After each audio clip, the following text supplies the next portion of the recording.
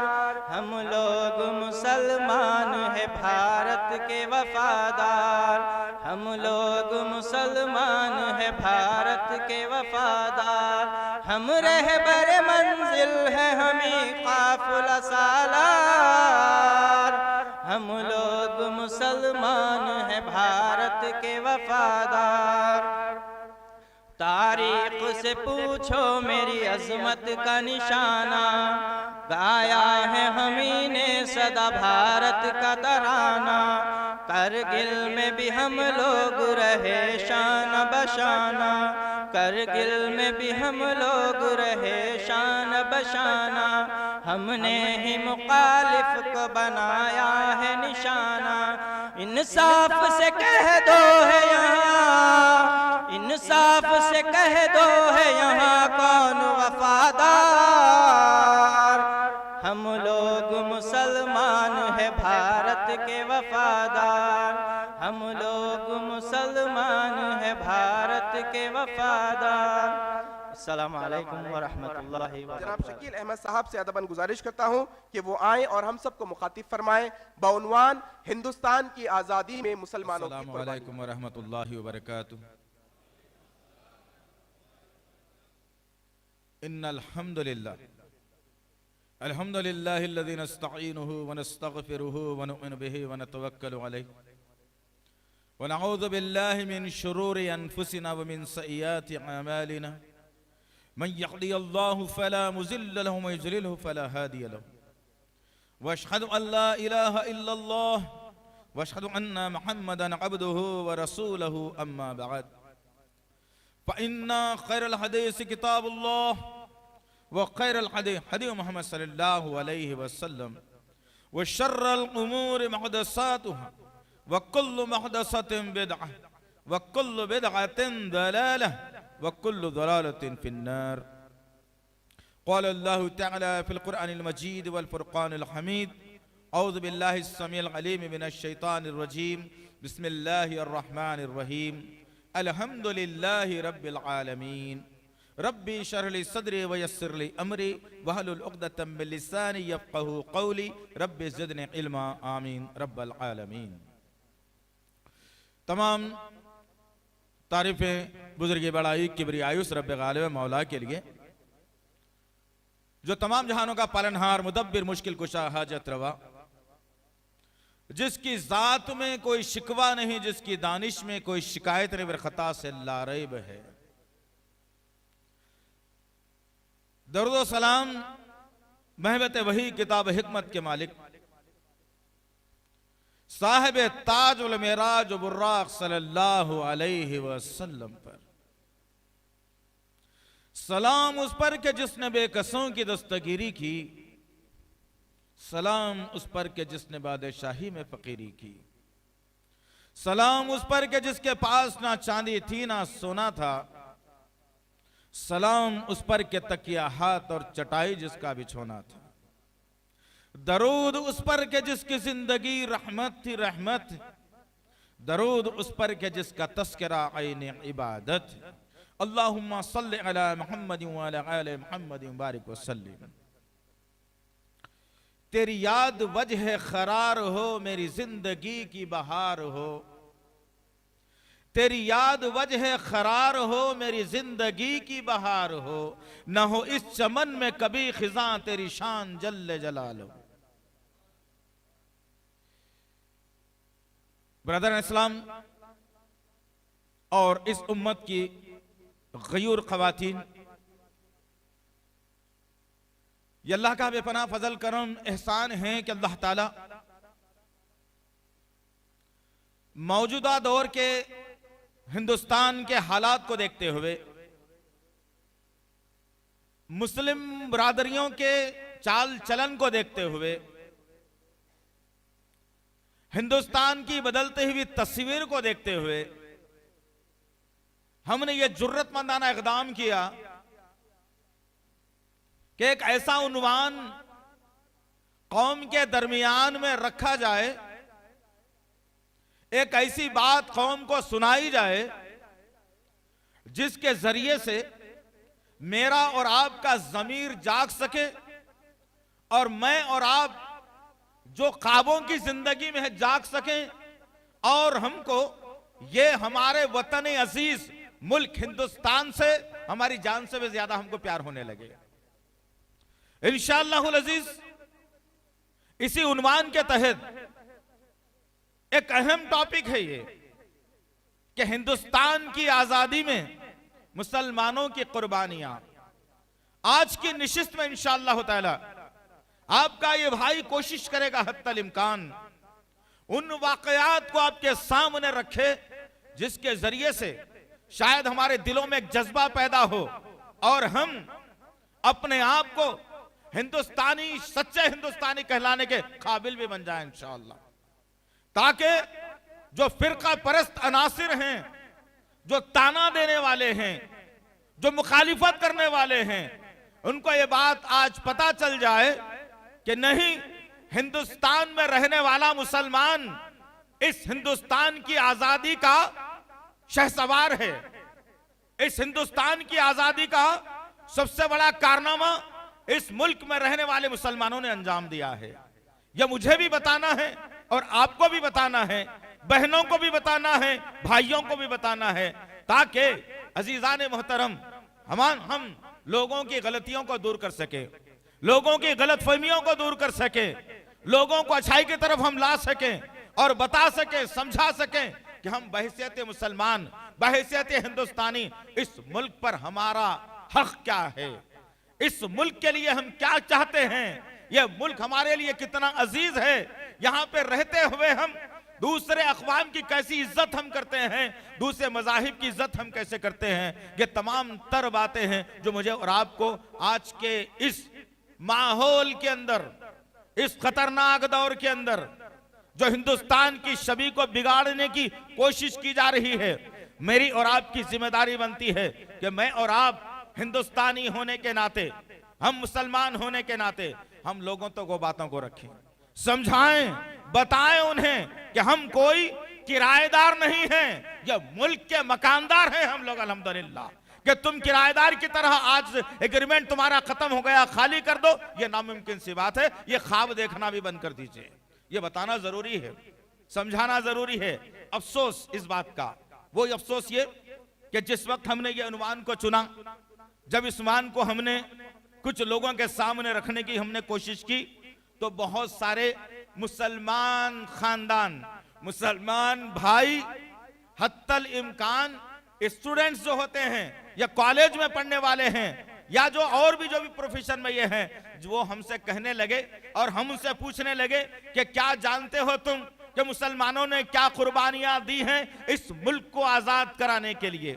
मुसलमानों ने क्या कुर्बानियां दी हैं इस मुल्क को आजाद कराने के लिए, कैसी अपनी खून की होली हमारे खून से खेली गई थी इस मुल्क को आजाद कराने के लिए, क्या आप ये जानते हैं? तो कहा गया साफ तौर पर कि हमें नहीं मालूम क्या है।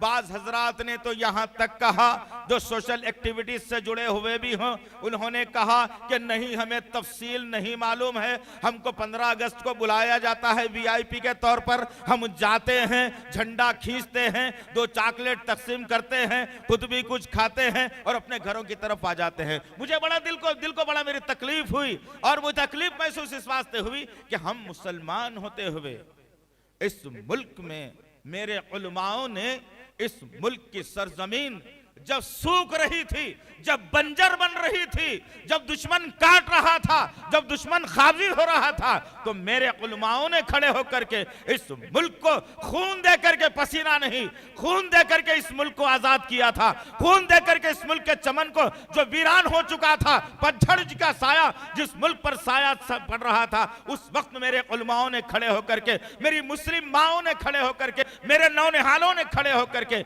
इस मुल्क की इज्जत बचाई थी और इस मुल्क को सर पेरिस लाकर खड़ा किया था। लेकिन मेरा मुसलमान भाई कहता है कि मुझे इसके बारे में कुछ नहीं मालूम। तो जरा सोचो अजीजान मोहतरम, हमारा मुकाम क्या कर दिया गया आज, हमारा मुकाम क्या बना दिया गया आज। और बहुत सारे मुसलमानों ने कहा कि भाई हिंदुस्तान आजाद होकर 60-70 साल हो रहा है, आजादी का पीरियड सिर्फ इतना ही है। जरा सोचो हमारी तारीख किधर जा रही है, हमारा सोच किधर जा रही है, हमारी फिक्र किधर जा रही है। क्या हो गया है अजीजान मोहतरम, क्या हो गया है, क्या हाल मैंने और आपने आज बना लिया है। गर्ज कहने का मकसद यह है कि ये 50-60 साल की आजाद की तारीख नहीं है। हमारे असलाफ ने 250-300 साल पहले अंग्रेजों के खिलाफ में बुनियाद डालकर मुसलमानों को प्लेटफॉर्म देकर खड़ा किया था और कहा था कि ये ईस्ट इंडिया कंपनी जो इंग्लैंड की सरजमीन बर्तानिया से आई हुई हमारे मुल्क पर डोरे डाल रही है, आहिस्ता आहिस्ता हमारी जागीरें खा रही है, आहिस्ता आहिस्ता हमारी सल्तनतों को तबाह कर रही है, आहिस्ता आहिस्ता हमारे जो बादशाहों ने इस मुल्क को तामीरी शक्ल दी थी उसको मस्क कर रही है। तो हमारे उलमाओं ने खड़े होकर नारा बुलंद करते हुए कहा था क्या मुसलमानों जाग जाओ, यह मुल्क किसी और का नहीं है, सबसे पहले इख्तिदार हमारा है, सबसे पहले हक हमारा है। अब हम खड़े होते हैं और अंग्रेजों के खिलाफ में इनका जवाब देने के लिए हम खड़े होते हैं और अंग्रेजों के खिलाफ में जिहाद के लिए सबसे पहले जिसने अलम बुलंद किया शाह वलीउल्लाह मुहद्दिस दहलवी, एक बेहतरीन और मायानाज आलिम का नाम आता है सर फेरिस के अंदर। जरा गौर करो तुम उलमाओ और आज के उलमा मेरे माशाअल्लाह, जिनको सोचो फिक्र खत्म, जिनका अंदाजे बयान कुछ और, जिनके हाथें बड़ी नरम, जिनकी सोच बड़ी कमजोर, बड़े अजीब से उलमा आज के हैं। मैं जब तारीख को पढ़ रहा था हमारे उलमाओं की, तो वो आलिम आज के दौर में मिट गए, मर गए हैं नहीं। वो आलिम अगर आज के दौर में पैदा हो जाए इंशाअल्लाह, तो फिर देखना यह मुस्लिम उम्मा यह लागर शक्ल में नजर नहीं आएगी, यह मुस्लिम उम्मा को परेशानी की शक्ल में नजर नहीं आएगी, यह मुस्लिम उम्मा माशियत के शिकार नहीं होगी, यह मुस्लिम उम्मा बिखरी हुई नहीं होगी, यह मुस्लिम उम्मा एक जहती के जो है स्टेज पर कायम हो जाएगी इंशाअल्लाह। तो गर्ज कह रहा था अजीजान मोहतरम, जब अंग्रेजों ने हिंदुस्तान के अंदर अपने नापाक अज़ाइम को लेकर जब अपने शैतानी पंजे गाड़ रहे थे, उस वक्त में आखिरी मुगलिया दौर का एक ताजदार बहादुर शाह जफर थे। उनकी सल्तनत को खाते खाते इन्होंने जब उन्होंने आज़ादी के मुताल्लिक बात की तो उनको गिरफ्तार कर लिया गया और यहाँ से गिरफ्तार करके उन्हें हिंदुस्तान की सरजमीन से उठा लिया गया और यहाँ से रंगून की सरजमीन पर ले जाकर कैदो बंद की सोबतों में रख दिया गया। फिर भी बहादुर शाह जफर ने हिम्मत नहीं हारी। जब उन्होंने अंग्रेजों के खिलाफ में बात की तो उनके सामने, उनकी निगाहों के सामने आज कुछ लोग कहते हैं कि इस मुल्क के लिए मुसलमानों ने क्या दिया, ये सुन करके जाओ और हर एक के कानों तक अल्फाज और ये बातों को पहुंचाओ ताकि पता चले कि मुसलमानों ने कैसी कैसी कुर्बानियां दी है। बहादुर शाह जफर के सामने उनकी 4 औलादों को अंग्रेजों ने गले पर छुरियां चलाकर एड़ियां रगड़कर मरने पर मजबूर कर दिया और उसी 4 सरों को उठाकर एक तश्त में रखकर बहादुर शाह जफर के सामने पेश कर दिया जाता है। वो बाप था जो अपनी औलाद को हिंदुस्तान के खातिर गर्दन देना गवारा कर लिया, लेकिन हिंदुस्तान को बेचना गवारा नहीं किया, जालिमों के सामने गर्दन को झुकाना गवारा नहीं किया। ये कैसी कुर्बानियां थी, जरा गौर करो। इस मुल्क को बचाने की खातिर हमारा सबसे आखिरी बादशाहों का ताजदार बहादुर शाह जफर अपनी औलादों की कुर्बानी देता है। लेकिन क्या अजीजान मोहतरम, ये आपसे पहले क्या आपको इस बात का इल्म था? अगर इल्म था तो आपने क्यों गैर मुस्लिमों तक नहीं पहुंचाया, क्यों लोगों तक इन बातों को आपने नहीं रखा? जरा गौर करो। मेरी और आपकी खामोशी, मेरी और आपकी चुप्पी, मेरी और आपकी जो है इस इन बातों से ला ताल्लुक होना गैरों को मौका दे चुका। गैर कहते हैं कि तुम्हारा कोई दखल नहीं है, कोई हक नहीं है, तुम्हारा मुल्क पाकिस्तान बन चुका है, वहां तुम चले जाओ। नौज़ बिल्लाह मिन ज़ालिक, याज़ बिल्लाह। इस स्टेज से मैं आज ये ऐलान करना चाहता हूं कि मुसलमानों का मुल्क पाकिस्तान नहीं है। मुसलमान पाकिस्तान को गिरी हुई नजर से देखता है हिंदुस्तान का। इंसानियत सोच हरकत करने वाले कभी मुसलमान हो ही नहीं सकते वो लोग। हमारा ताल्लुक अगर है तो 2 शहरों से बड़ा गहरा है, जिंदा रहने तक भी रहेगा, मरने के बाद भी रहेगा। एक मक्का हमारा मुकाम है, एक मदीना हमारा मुकाम है। मुसलमान अगर दिल जान से चाहता है तो मक्के को चाहता है, जियो जान से चाहता है तो मदीने को चाहता है। तो गर्ज कहने का मकसद ये अज़ीज़ान मोहतरम, जब अंग्रेजों के नापाक अज़ाइम जम रहे थे और बहादुर शाह जफर के साथ ये मामला दरपेश आया, वक्त और हालात गुजरते रहे, वक्त और हालात बदलते रहे। शाह वलीउल्लाह मुहद्दिस दहलवी ने सबसे पहले परचम बुलंद किया और मुसलमान उलमाओं को एक प्लेटफार्म पर लाया और कहा कि देखो, ये अंग्रेजों को हिंदुस्तान से भगाना है, इसलिए भगाना है कि दूसरी कौमों को तकलीफ नहीं थी कि अंग्रेज इस मुल्क पर कदम जमा रहा है। मुसलमान को तकलीफ इसलिए थी कि हमारे असलाफ ने यहां पर 800 साल हुक्मरानी की थी, हमारे असलाफ ने यहां पर 800 साल हुक्मरानी की थी। अब हमारी हुक्मरानी दाव पर लग रही थी, हमारी हुक्मरानी छीनी जाने वाली थी, हमको इस मुल्क से बेदखल किया जाने वाला था। इसी की बुनियाद पर, और दूसरी अहम तरीन बात, मेरे आका तमाम नबियों के सरदार और ये उम्मत तमाम उम्मतों की सरदार, ये सरदार वाली उम्मत कभी गुलामी बर्दाश्त नहीं कर सकती। मेरे आका ने यह दर्श दिया और तुमको भी यह दर्श लेना है। यही वह जज्बा था हमारे उलमाओं के अंदर कि हम खड़े हो गए और अंग्रेजों को भगाने के लिए तैयार हो गए। शाह वलीउल्लाह मुहद्दिस दहलवी आगे कार्रवाई को बढ़ाते हैं। चंद दिन के बाद आपका इंतकाल हो जाता है।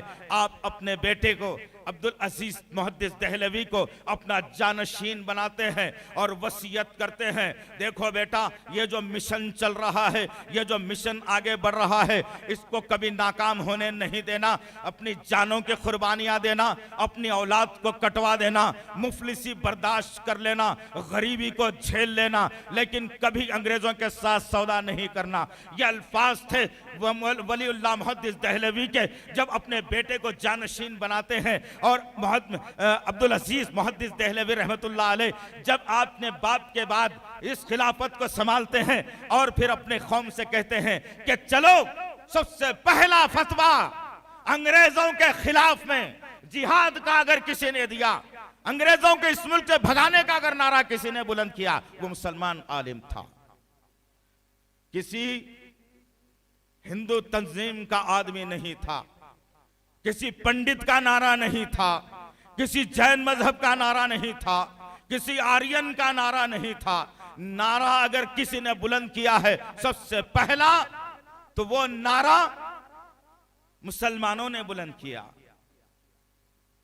मुसलमानों ने बुलंद किया।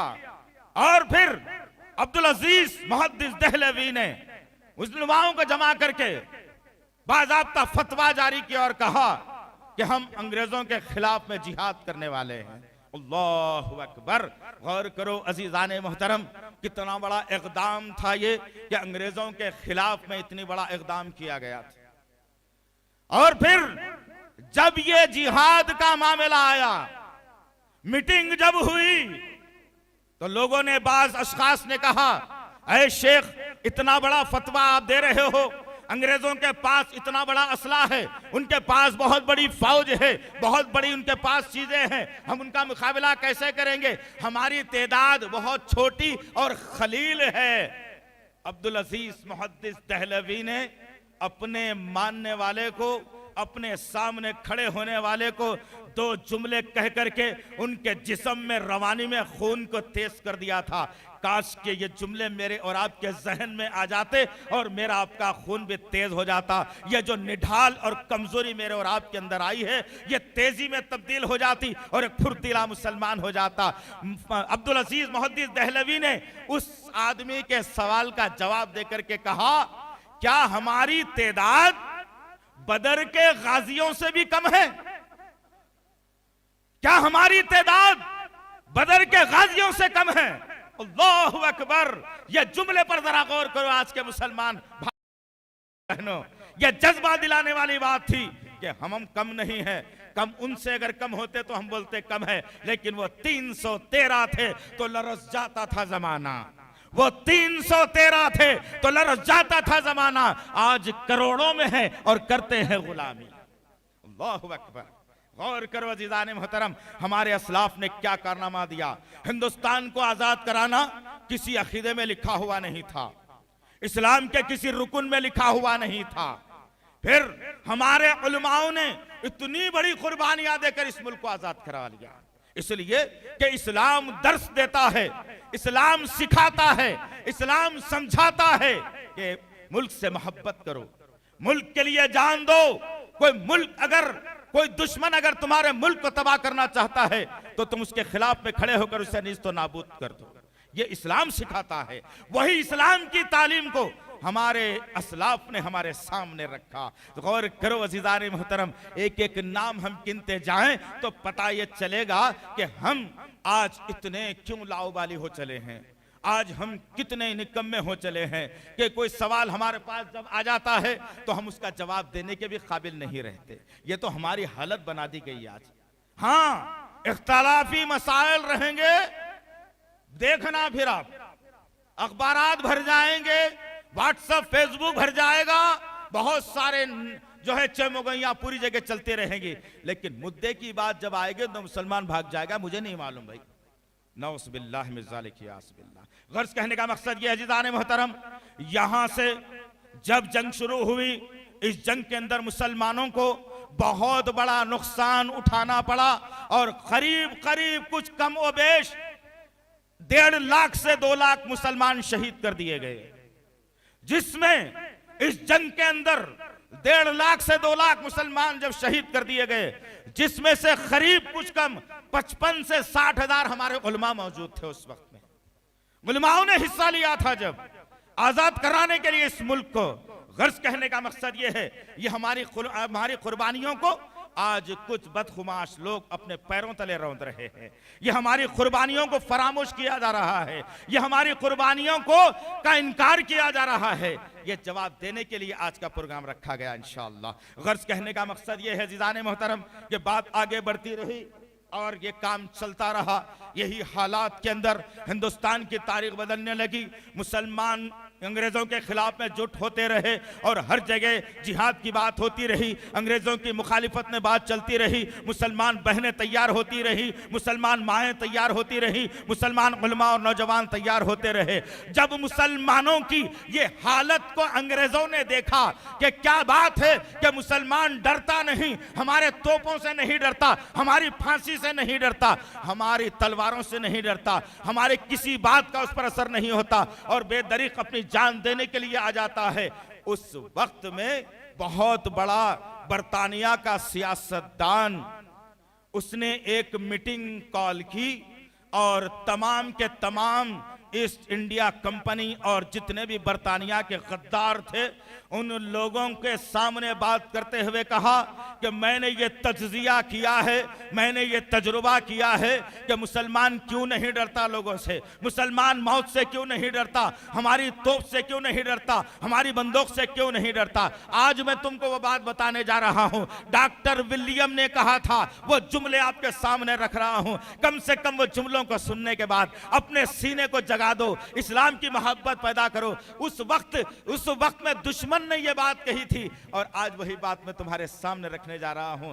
डॉक्टर विलियम ने क्या कहा था? डॉक्टर विलियम ने कहा था कि मुसलमान ना हारने की वजह यह है और मुसलमान अपनी मौत को गला लगाने की वजह दो बताई गई थी। अल्लाहु अकबर। ये दो चीजें बताई गई थी जिसकी बुनियाद पर मुसलमान मौत को गले लगा सकता है लेकिन पीछे नहीं हट सकता। कोई भी मारके में आकर वो जान दे सकता है लेकिन पीछे नहीं हट सकता।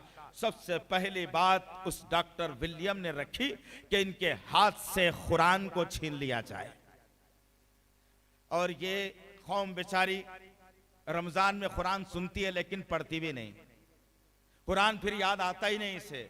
जब हमने कुरान को छोड़ दिया तो आज तितर बितर होकर के हम लोग रह गए। आज यही बात उस वक्त डॉक्टर विलियम ने कही कि दो चीजें हैं इनके पास, दो चीजों को इनसे छीन लो, ये कमजोर पड़ जाएंगे।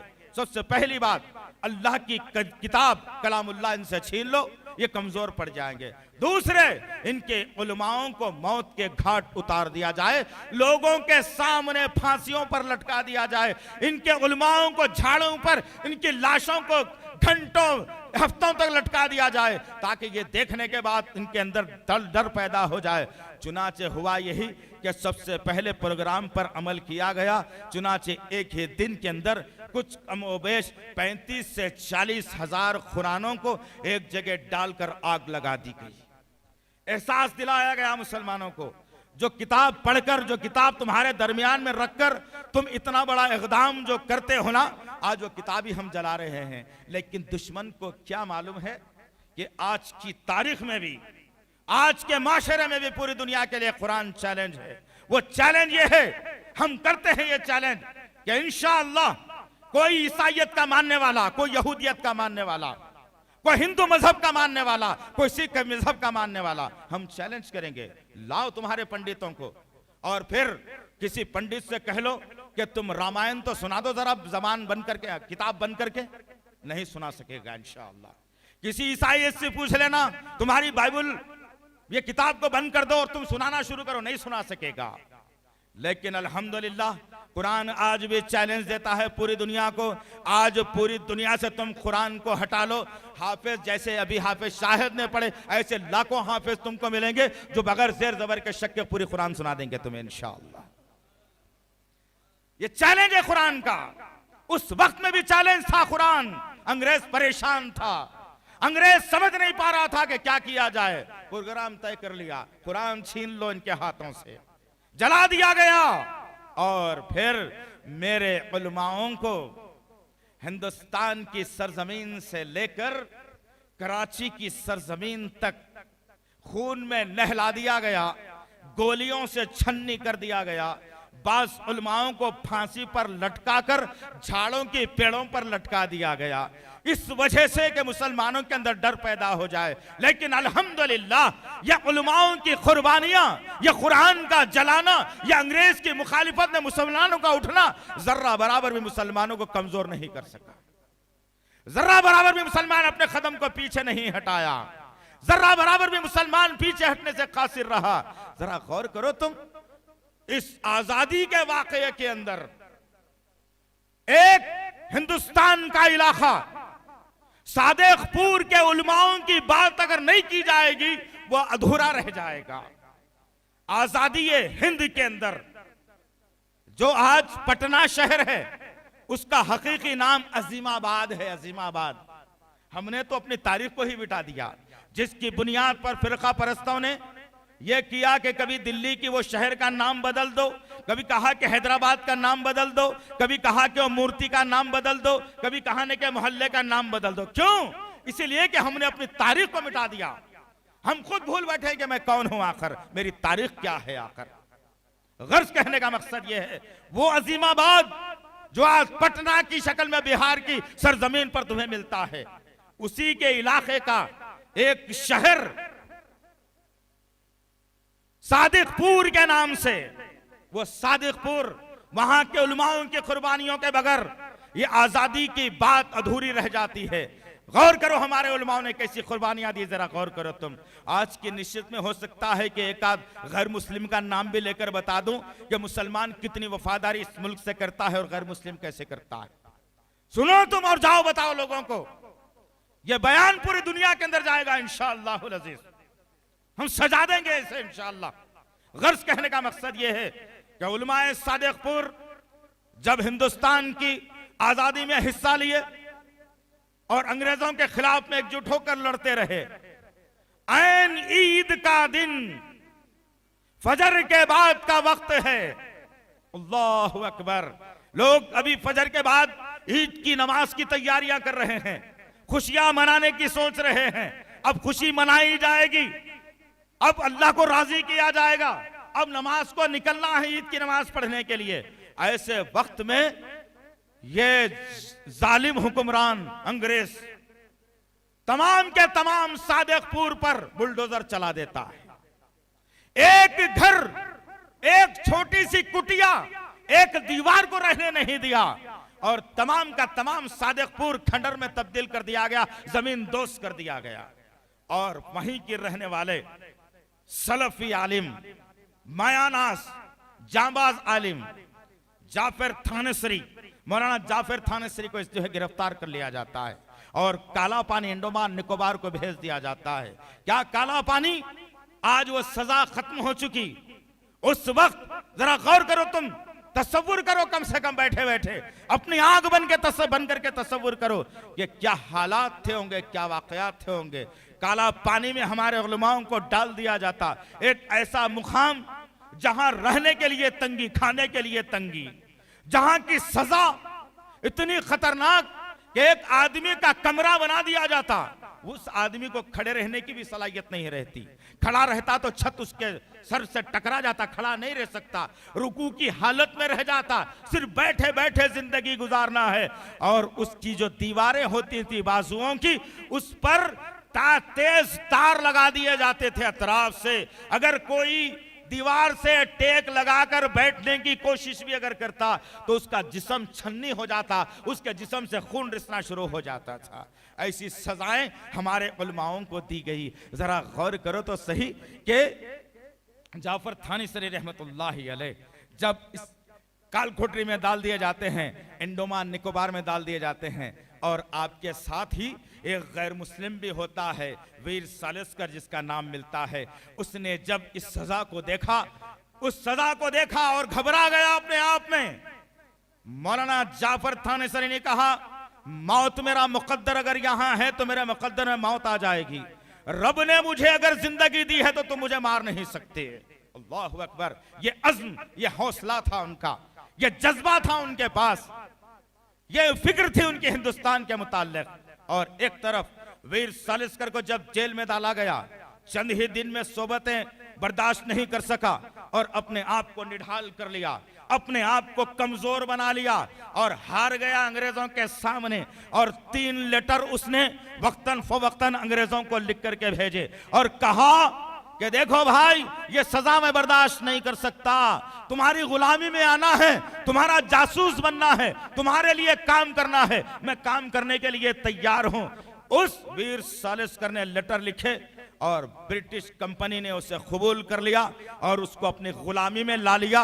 और वीर सालिस्कर आखिरी दम तक, आखिरी सांस तक मुजाहिदीन आजादी और फिर father of nation Gandhi ji की मुखालिफत में जिंदगी गुजारी। अंग्रेजों के तलवे चाट करके जिंदगी गुजार दी। तारीख बताती है, तारीख ये हमको समझाती है, तारीख ये हमको बताती है कि वीर सालिस्कर का हाथ गांधी जी के कातिलों में भी शुमार किया जाता है। गौर करो तुम, जिसने कत्ल किया गांधी जी को मुसलमान ने नहीं किया यार। मुसलमान ने तो गांधी जी को अपने सर पर बिठाया था। मुसलमान ने तो गांधी जी को बहुत बड़ा मुकाम अता किया था। गौर करो इस बातों के पर, बात समझ में आएगी कि क्या हो रहा है। इन्हीं हालात के अंदर, इन्हीं हालात के अंदर केरला की सरजमीन पर मोपला मुसलमानों ने अंग्रेजों के खिलाफ में अलम जिहाद बुलंद किया। कसूर क्या था उनका? वही जो तमाम मुसलमानों का था। हम बर्दाश्त नहीं कर सकते हमारे मुल्क पर किसी का कब्जा, हम बर्दाश्त नहीं कर सकते कोई गैर को इस मुल्क के अंदर, हम बर्दाश्त नहीं कर सकते कोई गैर हमारे मुल्क को नुकसान पहुंचाए। यह हमारी नस्लों से चलता आ रहा है, यह हमारे खून में बसा हुआ है, यह हमारे इस्लाम ने दर्श दिया है। गर्ज उस मोपला मुसलमानों ने जब अंग्रेजों के खिलाफ में अलम जिहाद बुलंद किया और नारा बुलंद किया और कहा कि हम अंग्रेजों को बर्दाश्त नहीं कर सकते, हम अंग्रेजों को कभी बर्दाश्त नहीं कर सकते, यह मुल्क हमारा है, हमारा रहेगा, हम जब तक के तुम लोगों को भगाएंगे नहीं हम चैन की सांस नहीं लेंगे। उन बेचारे मासूम मुसलमानों ने अलम जिहाद बुलंद किया, जिसकी बुनियाद पर कुल 150 मुसलमानों को बंदी बना लिया गया, कुल 150 मुसलमानों को जंगी कैदी बना लिया गया, खतरनाक मुकदमात दायर किए गए और वहां से उनको चेन्नई ले जाना था। उस वक्त में रेल की कोई आमदरफ्त नहीं थी, एक मालगाड़ी का एहतमाम किया गया। तारीख शाहिद है दोस्तों, हमारे असलाफ ने कैसी कुर्बानियां दी हैं इस मुल्क को आजाद कराने के लिए। जब 150 मुसलमानों को अरेस्ट किया गया और फिर केरला से निकलकर चेन्नई जाना है, एक मालगाड़ी का जो इंतजाम किया गया। और मालगाड़ी कैसी होती है सब जानते हैं, जिसका डिब्बा जो होता है वो लोहे का बना हुआ होता है, जिसमें कोई खिड़की नहीं होती, जो दरवाजा खोला जाता है वही होती है और जो दरवाजे से निकलना वही दरवाजा होता है, इसके अलावा हवा आने की कोई जगह नहीं होती। और वो जो मालगाड़ी का डब्बा था उसमें बमुश्किल 45 से 50 लोग आ सकते थे बैठने के लिए, लेकिन जालिमों ने कुल 150 मुसलमानों को उस डब्बे के अंदर ठोंस दिया। हमारे लोगों ने एतराज नहीं किया, इसलिए कि मुल्क से मोहब्बत थी उन्हें, मुल्क की चाहत थी उनके पास। ये चाहते थे, अपना खून देकर इस मुल्क को सींचना चाहते थे, अपनी जान देकर वतन को बचाना चाहते थे वो लोग। और 150 मुसलमानों को एक डब्बे के अंदर ठोंस दिया गया, रख दिया गया, दरवाजा बंद कर दिया गया। कहीं से कोई सांस लेने की जगह नहीं, कोई आने जाने का रास्ता नहीं, कोई हवा नहीं। और फिर चेन्नई को पहुंचते पहुंचते आज के जैसी तेज रफ्तार वो ट्रेन नहीं थी, बड़ी ही सुस्त रफ्तार वो ट्रेन हुआ करती थी। आहिस्ता आहिस्ता जब चल रही थी ट्रेन, अभी चेन्नई आने वाला था, उससे पहले जब इस रेल को रोका जाता है और लोग कहते हैं देखो इन लोगों का क्या हाल है, जब दरवाजा खोला जाता है उस डब्बे का तो उसमें से करीब 60 लोगों की मौत हो जाती है। अल्लाहु अकबर। कैसे मौत हुई? दम घुटने से मौत हुई, ताफुन से मौत हुई, एक दूसरे की पसीने की बदबू से मौत हुई। सांस जिसको लेने नहीं आ रहा था उन हालात में उनको मौत के घाट उतरना पड़ा। और वो जो बचे हुए जो मुसलमान थे उनको चेन्नई की सरजमीन पर ले जाकर कुछ को सजाए मौत फांसी की सजा दे दी गई और कुछ लोगों को काला पानी की सजा दे दी गई। जरा गौर करो अजीजान मोहतरम कि हमसे पूछते हो कि हमने क्या किया है इस मुल्क के लिए। हमारी जरूरत है कि हम लोग इस मुल्क की तारीख गैर मुस्लिमों के सामने रखें, बताएं लोगों को, समझाएं लोगों को यह मुल्क पर तुम्हारा जितना इख्तिदार है उतना ही इख्तियार मेरा भी है। यह मुल्क तुम्हें जितना पसंद है उससे ज्यादा मुझे पसंद है। इस मुल्क को आजाद कराने के लिए जहां तुमने कुछ कुर्बानियां दी हैं, लेकिन सबसे ज्यादा कुर्बानी तो हमने इस मुल्क को आजाद कराने के लिए दी।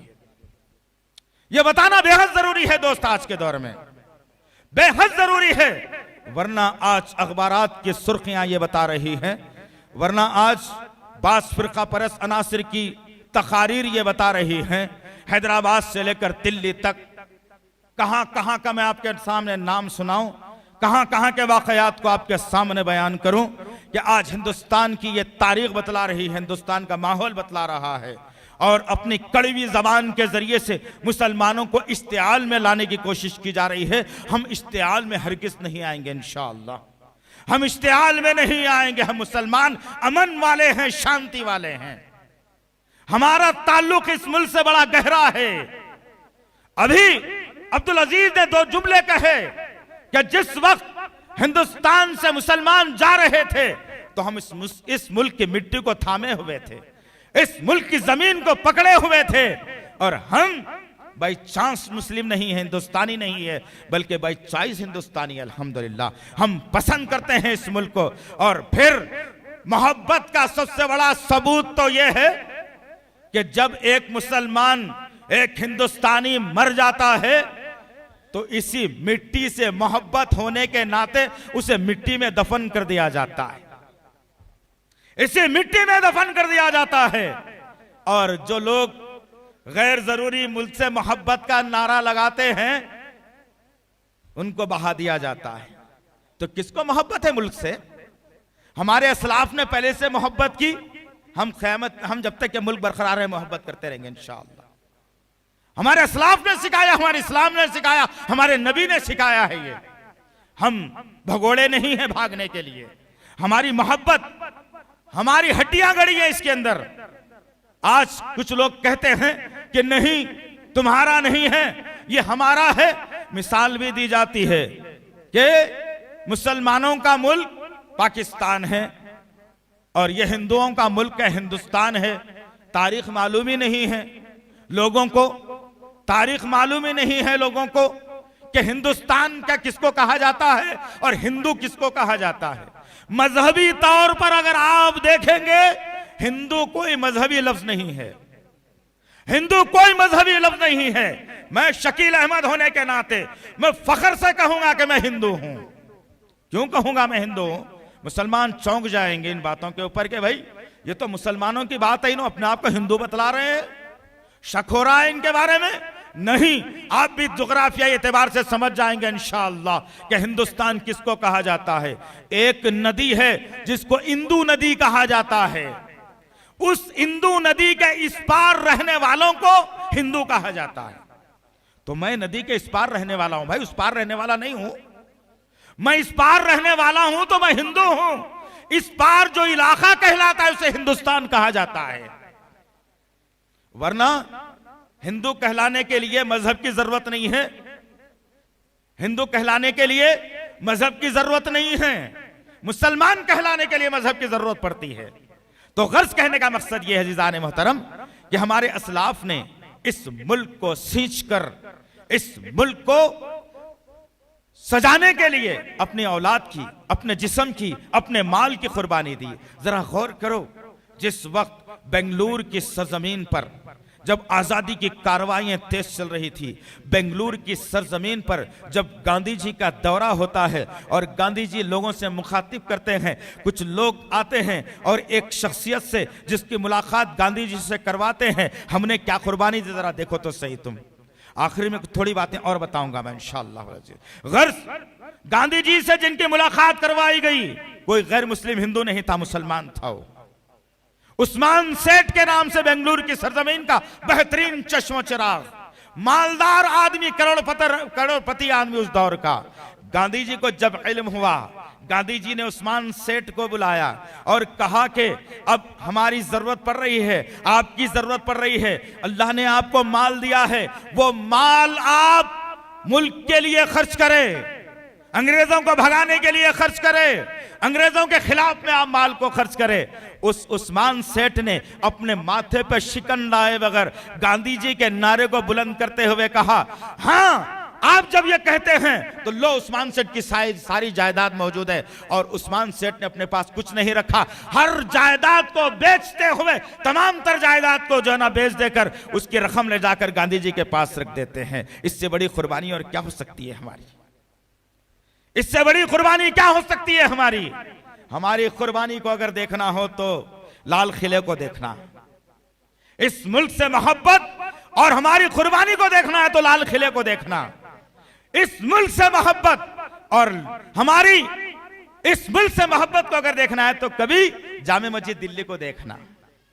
इस मुल्क से इसार और कुर्बानी और मोहब्बत देखना है तो कुतुब मीनार को देखना। कभी मोहब्बत की मिसाल अगर देखना हो, इस मुल्क से मोहब्बत की मिसाल अगर देखना हो तो ताजमहल को कभी देख लेना गौर से। हमने तो इतनी यादगारें दी, हमने तो इतनी यादगारें दी इस मुल्क को कि कभी कोई दुनिया का आदमी फरामोश नहीं कर सकता इसे, कभी दुनिया का आदमी झुटला नहीं सकता इसे। इतनी सारी चीजें हमने दी। हैदराबाद की सरजमीन पर खूबसूरत चार मीनार हमने दिया, खिलवत पैलेस हमने दिया, सालारजंग म्यूजियम हमने दिया, आसिफ जाही लाइब्रेरी हमने दिया, उस्मानिया यूनिवर्सिटी हमने दिया, फलकनुमा पैलेस हमने दिया, उस्मान सागर हमने दिया, हुसैन सागर हमने दिया, हिमायत सागर हमने दिया। हमारी मोहब्बत को कहां तक जांचोगे अभी तुम? हमारी मोहब्बत का इम्तिहान कब तक लोगे तुम? इतनी सारी मोहब्बत की मिसालें कोई दूसरा मजहब हिंदुस्तान की सरजमीन पर पेश नहीं कर सकता इंशाअल्लाह। जितनी मोहब्बत इस मुल्क से मुझे और आपको है, जितनी मोहब्बत इस मुल्क से कुर्बानी देने का जज्बा हमारे अंदर मुसलमानों में जितना है, कोई दूसरा मजहब वाला चैलेंज नहीं कर सकता इसके लिए। जिसकी बुनियाद पर आजादी में जब मुसलमानों ने कुर्बानियां दी और कुछ साजिशों ने, अब वह साजिशों का तस्करा करूंगा तो थोड़ी कंट्रोवर्सी बढ़ जाएगी। मैं नहीं चाहता कि उन बातों की तरफ जाऊं, फिर कभी इंशाअल्लाह किसी और मौके पर जरूर बयान करूंगा। लेकिन इतना जरूर कहूंगा कि कुछ मुल्क के यार गद्दारों ने इस मुल्क के दो टुकड़े करा दिए, कुछ मुल्क के यार गद्दारों ने इस मुल्क के टुकड़े करवा दिए, और सिर्फ इस बुनियाद पर कि मुल्क टुकड़े हो जाएगा, मुसलमान बढ़ जाएंगे तो इस मुल्क से मुसलमानों की ताकत खत्म हो जाएगी इंशाअल्लाह।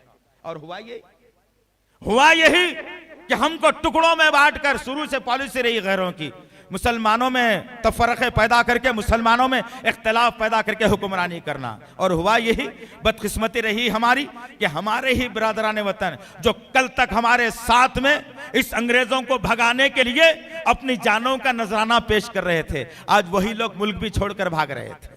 क्यों हुआ ये? ऐसी साजिश चली गई।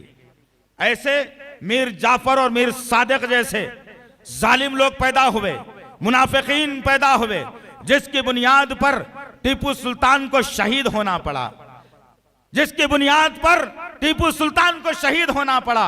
ऐसे यार गद्दार हमेशा हर दौर में रहे, मुनाफिकाना चेहरा लेकर मुसलमानों को नुकसान पहुंचाते रहे, और आज की तारीख तक वो सिलसिला बराबर जा रहा है।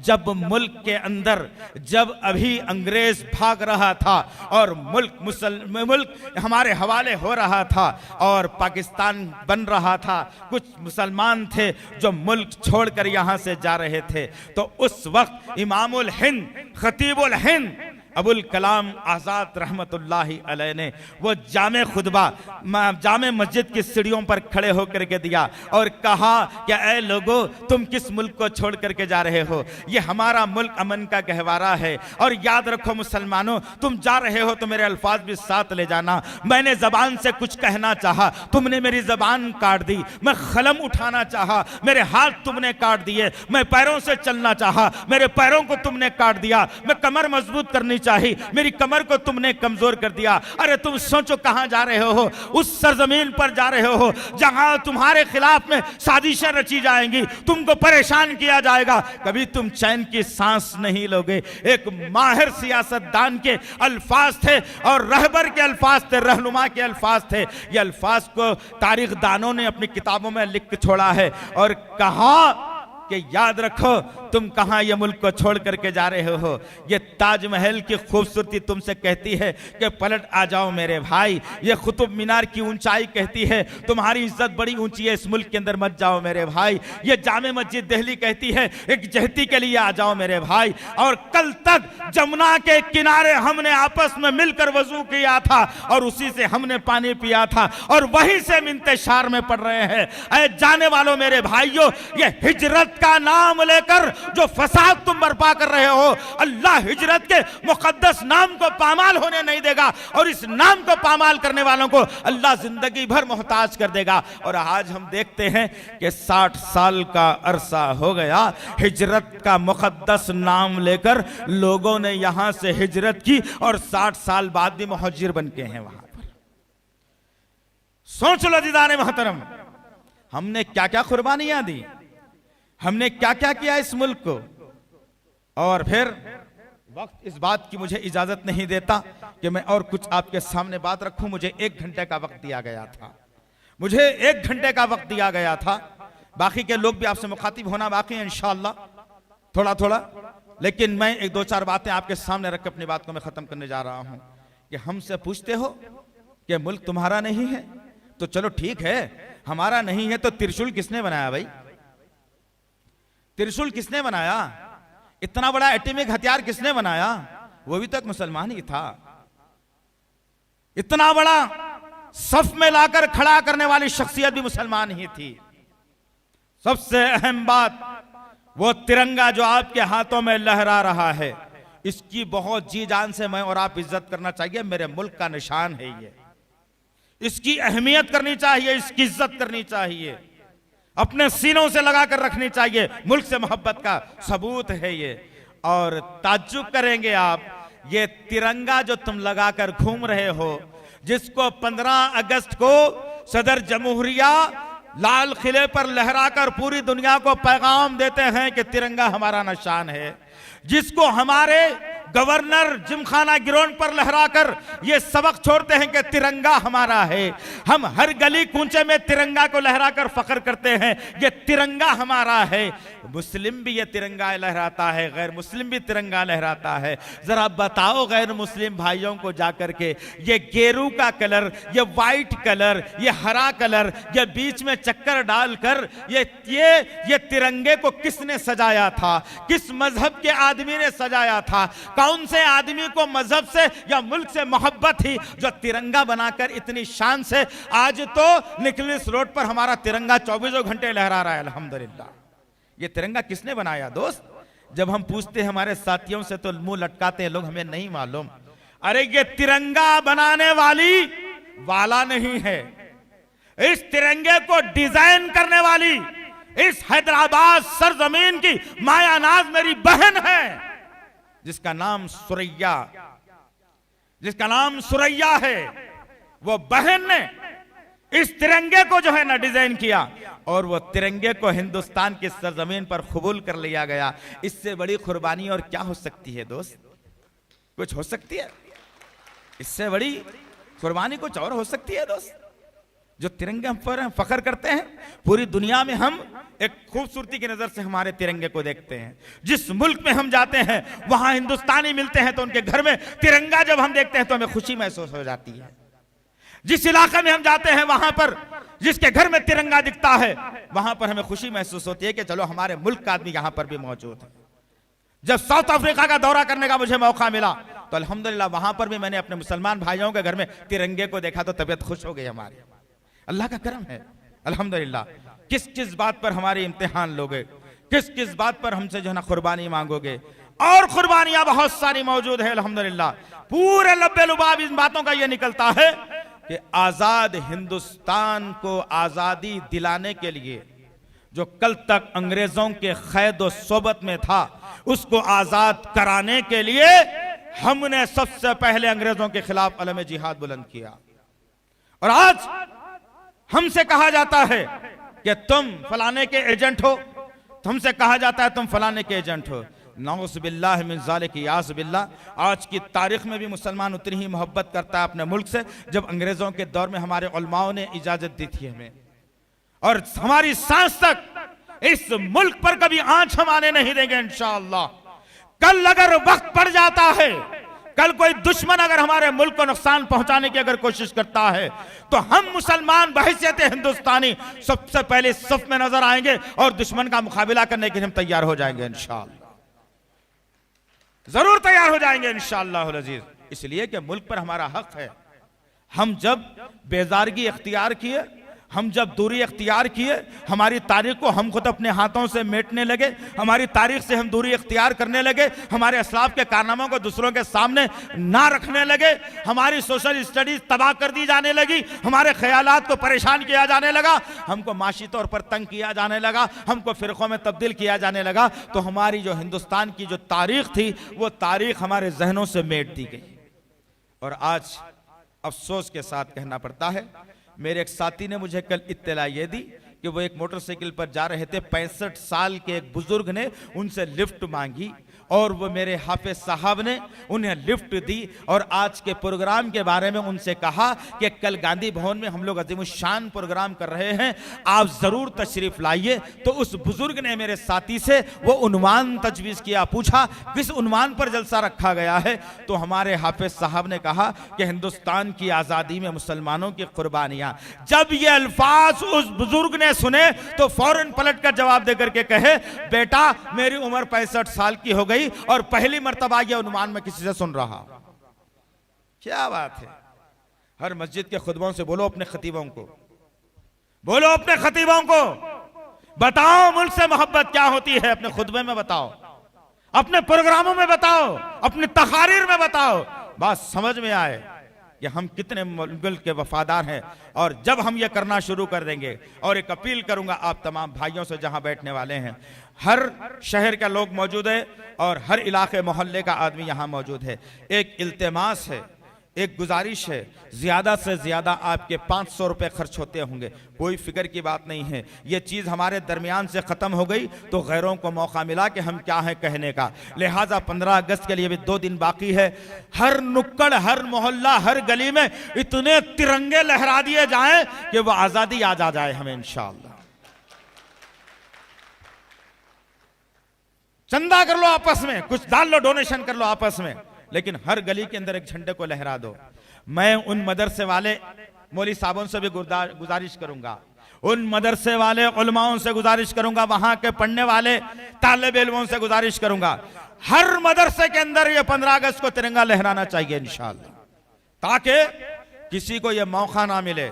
और फिर हमारे हर मदरसे की, हर गली की, हर घर की फोटो जब पेपरों में छपेगी, न्यूज़ों में जब आएगी, तो फिरका परस्त अनासिर की मुंह बंद हो जाएंगे और वो मजबूर हो जाएंगे कि हाय मुसलमान फिर से जाग गया, और मुसलमान जाग गया, अब ये समझो कि मुसलमान हिंदुस्तान हिफाजत में आ गया इंशाअल्लाह, इंशाअल्लाह।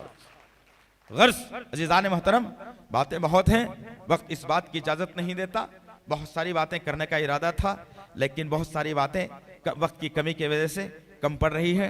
अल्लाह से दुआ है कि अल्लाह रब्बुल इज़्ज़त जो कुछ भी कहा गया है कहने वाले को, सुनने वालों को सही तौर पर अमल करने की तौफीक इनायत फरमाए। अल्लाह ताला इस मुल्क से मोहब्बत करने की हमारे अंदर तौफीक इनायत फरमाए। हम मोहब्बत करते हैं मेरे गफूरुर रहीम, हमारी मोहब्बत में कोई कमी नहीं, हमारी शक भी नहीं है मेरे पाक परवरदिगार, लेकिन कुछ ऐसे जालिम लोग पैदा हो गए हैं जो हमको इस मुल्क से बेदखल करने की फिक्र में हैं। लेकिन हमारे अंदर से भी ऐसे उलमाओं को पैदा फरमा, ऐसे लीडरों को पैदा फरमा, ऐसे मुहिब्बान वतन को पैदा फरमा, ऐसे मुहिब्बान इंसानियत को पैदा फरमा, जिसके जरिए से इस मुल्क के अंदर फिर एक रेवोल्यूशन आए और मुसलमानों का खोया हुआ मुकाम अल्लाह से वापस कर दे। इस बात के साथ में, इस शेर के साथ में अपनी बात को खत्म करने जा रहा हूं। जब हिंदुस्तान को खून की जरूरत पड़ी, जब हिंदुस्तान को खून की जरूरत पड़ी, सबसे पहले ये गर्दन हमारी कटी। अरे फिर भी कहते हैं ये अहले वतन, ये चमन हमारा है तुम्हारा नहीं।